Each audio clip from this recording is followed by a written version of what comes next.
Dude, I'm flabbergasted, and I might be overlooking something here, but bro, we got a Honda engine in my S13. That's not a K series. Bro, I'm actually stoked right now.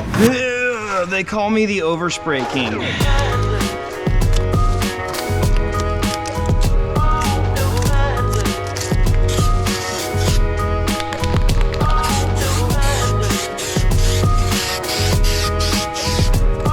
Okay, boys and girls, this is sick.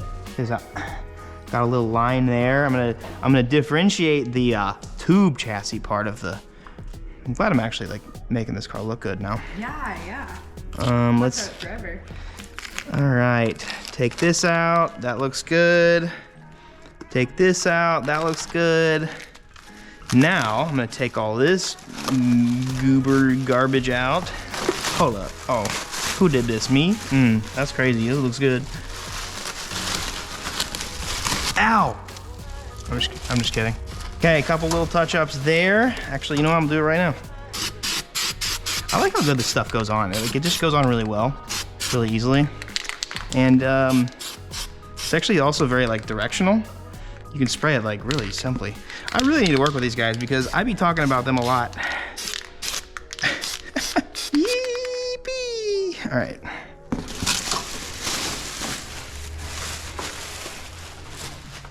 Now I just gotta paint the brakes. My favorite color ever. Woo! I actually love it, dude. This is awesome.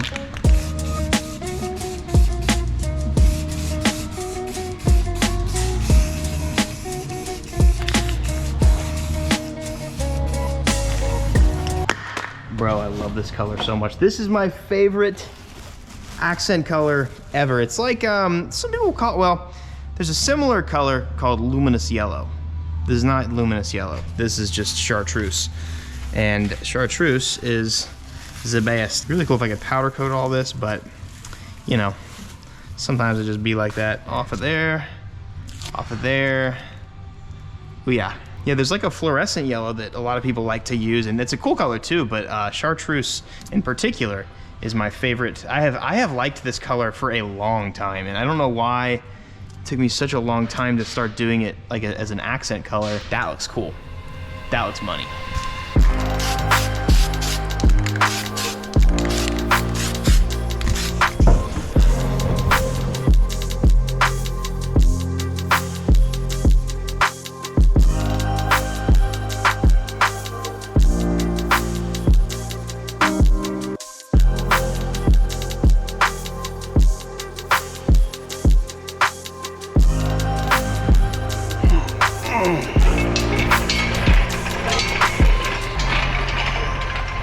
I'm flabbergasted, and I might be overlooking something here, but bro, we got a Honda engine in my S13.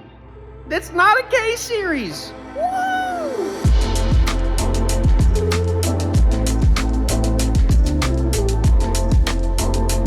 First, initial thoughts. I need to keep the oil pan in between the front sway bar and the steering rack.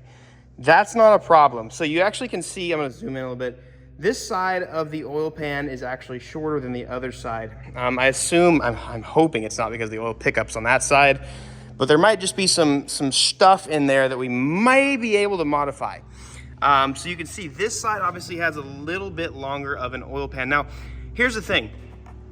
Like, we have a ton of room up here, and you're like, well, you could move the engine up. No, because I have to somehow still fit a starter, and you can kind of see it in there. I gotta fit a starter in between, well, here, I have a diagram. I have to fit a starter in between the steering rack and the firewall, and this is like 6 or 7 inches from the firewall. So I have to somehow fit a starter in here.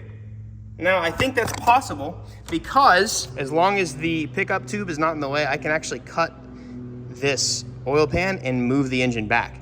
I have a ton of room here, even with the water neck being back here. Like, that's not a big deal. I can always cut, re-weld. Actually, it's kind of rusted anyways.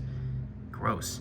So I have to redo that regardless. I can move this back another probably 3 inches or 2 inches, which also, like, keep in mind, that's all I'm gonna cut off of that. So this engine could literally move back 2 more inches. It could actually set a little bit lower. It's actually a little bit high right now, which is wild to think about because it actually sits in the chassis like it's supposed to be there. It's kind of nuts. Second observation, sorry, I'm kind of just astonished that this worked out. The engine mounts are gonna be a little bit odd. We're gonna have to use some interesting points of contact here. I would probably say, not a shim, but a spacer. You probably have to use this hole, and this hole for an engine mount to go right there. Or we can figure something else out. It doesn't really matter. I don't think it's gonna be that big of a deal.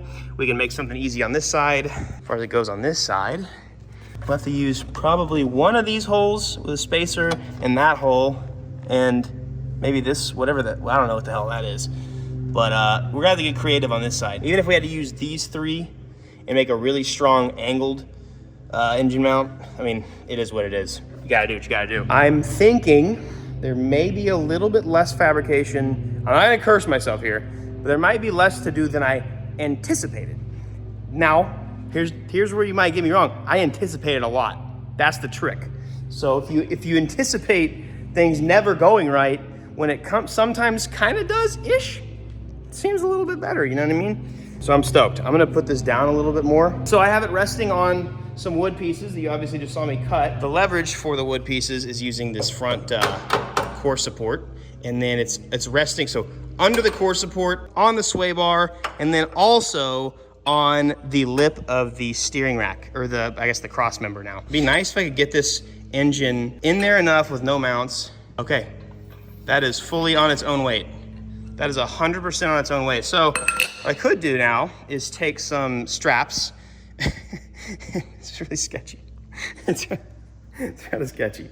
It's not as normal, but it's just sketchy. I could strap it to the car and lift it up, and then I could put the transmission on and see what kind of room we've got.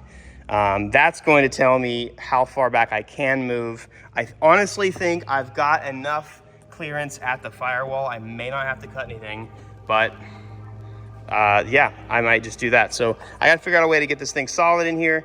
Give me a second, and then we'll try and get under the car and see what kind of spacing we got.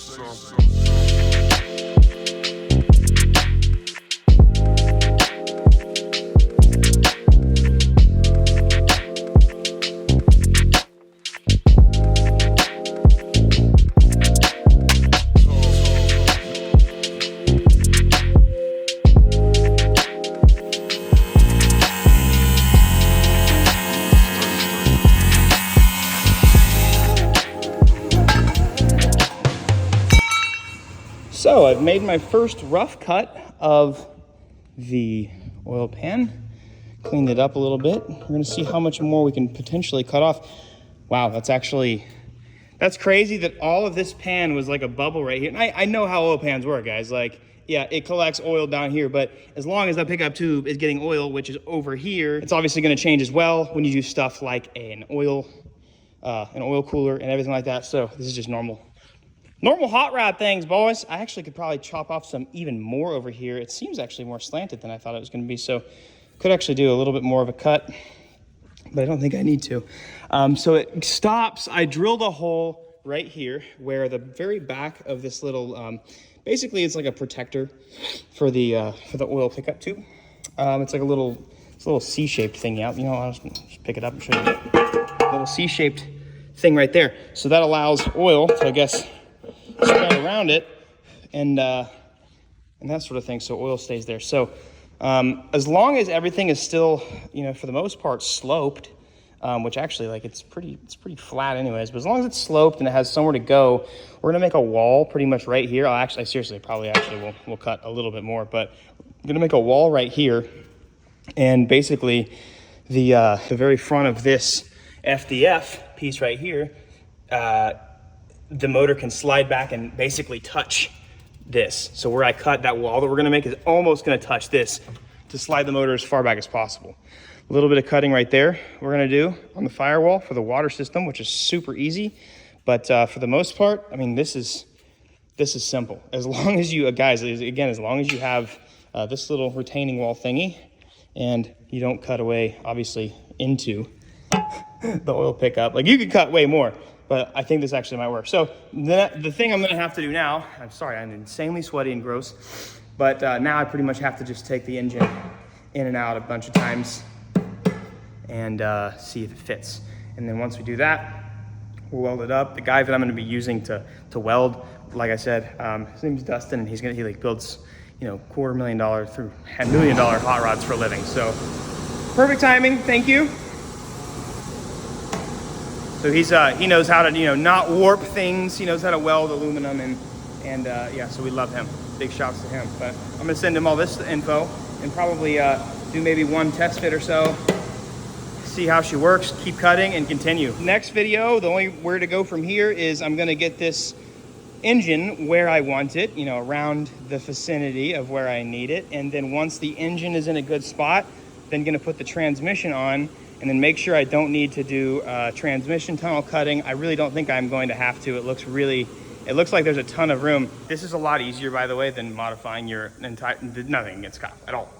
But like, we can't mess with our suspension geometry. So a little bit of aluminum ain't gonna get in our way. Pretty stoked about that. I'm really excited. I don't even know why they had such a big, you know, little bulge right there. So yeah, keep going. I'll message him that and then update you from there. Oh, I meant to say this too, but we're also, since it's a front sump engine, we're gonna be using an Accu sump. I have one, it's somewhere over here. Maybe it's in the back. Oh, I see it, it's way over there. I'm gonna be using an Accu sump as well. So anytime you have a front sump, not a rear sump in a drift car, IS 300 kind of discluded from that. It's really not a big deal in that car, but like LS's, you're gonna blow your motor with a front sump for drifting. This car, yeah, whatever. So we're gonna be using an Accu sump as well. So obviously all this oiling is gonna change, and we're gonna have a bunch of different things feeding the car, feeding the engine oil, giving it oil pressure where it needs, and so on. Well, this is gonna wrap up the short series I have so far of the J35 in my S13. This is also the last video that you'll watch of myself filming it. So we've got Dylan now. If you've seen the past few videos, the quality's been insane, but this I was filmed almost 2 months ago. So with that being said, I am having to wrap up this little, again, micro series, if you will, because I've been waiting on the custom flywheel and clutch for about 2 months now, which is honestly the only complicated part of this. The only other thing that I'll be waiting on, or I'll need help with, is fabrication. We're gonna end up moving the engine back a little bit more, cutting some firewall, and really just making it super nice and making it fit like it's supposed to. And I'm super excited about it. I think this is gonna be super cool. This is one of the few cars really in my collection that I'm just excited to keep, and that I think actually means anything moving here forward.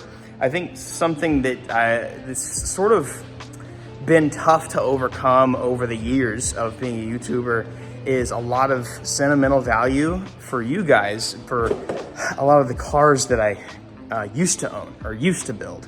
And it's like, I'm in a weird spot at the moment where you guys have probably seen the posts on my Instagram or even on Facebook Marketplace.